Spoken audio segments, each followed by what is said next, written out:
This is MBC News with me, Ubili Kaisa. A reminder of our top stories.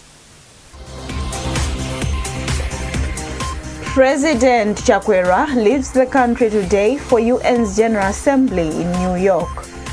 The Lilongwe Institute of Orthopedics and Neurosurgery under the Kamuzu Central Hospital receives an MRI machine, the first of its kind in Malawi's public hospitals.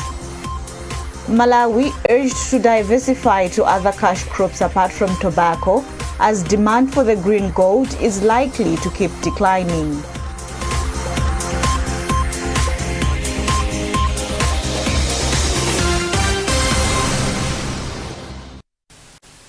Welcome back. Malawi has to stand up for her interests in Framework Convention on Tobacco Control, FCTC. This is a message that Clive Betts, a director of Counterfactual, an international consulting and advocacy practice on pragmatic approach to sustainability and public health, delivered recently during a virtual information session on science and tobacco harm reduction for African journalists. The FCTC is a treaty that provides to reduce demand for tobacco through price and tax measures, promotion and branding, regulation of tobacco products' contents, packaging and labeling. The FCTC is what the delegates make it. So the delegates from Malawi have to stand up for Malawi's national interest. And I've just written an article about how delegates to the COP, which is coming up in November, should approach it. And they should approach it with their national interests in mind, their public health priorities in mind, and they should make sure the convention does what they want. Everything in the convention is agreed by consensus. And if Malawi disagrees with something, or any of the African countries disagree with something, they can basically stop it. I mean, they tend not to. The nature of international negotiations is that they form a bloc. The African countries will form a bloc and will tend to vote together to try and have more influence.